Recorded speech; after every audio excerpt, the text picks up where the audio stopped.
Avertissement. Cette vidéo peut causer des effets indésirables, comme la remise en cause de soi, le désir de soi-même, l'amour inconditionnel de soi-même et des autres, et la foi totale en Dieu et en soi. Je suis Bamidele Laourou et j'approuve ce message. Combien sommes-nous à penser que les facteurs externes, tels que le gouvernement, l'économie, situation familiale, âge, sexe et autres, sont les déterminants de notre bonheur? Avons-nous jusque-là connu le gouvernement idéal, la famille parfaite, un marché économique favorable? Si oui, pendant combien de temps? Le président d'un pays n'est qu'un reflet du peuple. Il est la représentation de la conscience collective de la nation. Ne soyons donc pas surpris qu'un président et son gouvernement ne répondent pas à nos attentes. D'ailleurs, les attentes sont des ingrédients de la déception. Le président est à l'image du peuple. Prenons l'exemple du Bénin. Le Bénin est en chantier. À mon avis, parce que les Béninois eux-mêmes ne pensent qu'à construire, acquérir des parcelles et construire. Il est donc évident que leurs représentants fassent de même. C'est ce qui nous honore. N'allons donc pas nous plaindre du fait que l'on favorise plus la construction des routes, l'embellissement des terres pleins centraux, au lieu d'entreprendre d'autres projets économiques et sociaux plus viables. De la même manière dont chaque citoyen béninois a le souci d'embellir sa ou ses maisons, le président aussi qui considère le pays, ou tout au moins ses grandes villes, comme ses maisons, ne cherche qu'à les embellir. Accepterez-vous que des inconnus viennent vendre leurs produits devant votre maison? Alors, d'où vient ce tollé selon lequel le gouvernement s'acharne à déloger les occupations anarchiques dans les villes du Bénin? Je vois bien déjà beaucoup contester cette corrélation entre les événements.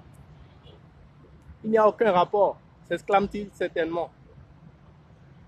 Sommes-nous jamais demandé pourquoi c'est au gouvernement de changer et non au peuple?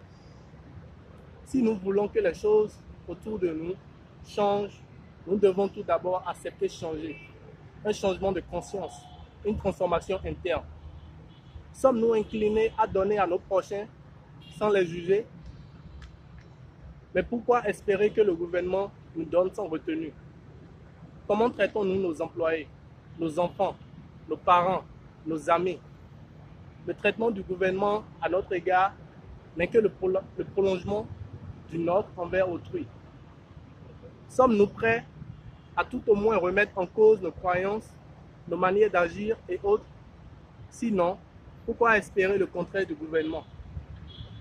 Ne nous réjouissons-nous pas de nos grandes demeures, innombrables voitures et vêtements de luxe, alors ceux qui sont au pouvoir ont les mêmes besoins que nous? Sommes-nous jamais satisfaits de nos biens? Ne voulons-nous pas davantage? N'en voulons-nous pas toujours plus sans nous soucier des autres?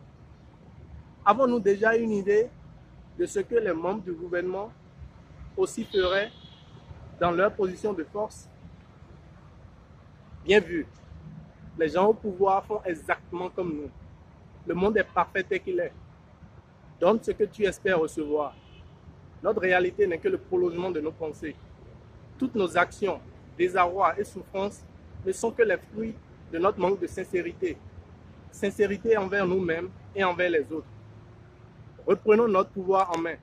Cessons de culpabiliser les autres et prenons responsabilité de nos pensées et ou actions. La vérité est amère, dit-on, mais seule la vérité libère. Réveillons-nous. Formatons le disque dur de notre cerveau. Il n'y a point de miracle. Nous sommes juste des créateurs de nos réalités. Soyez aimables envers vous-même et envers les autres. Vive le Bénin!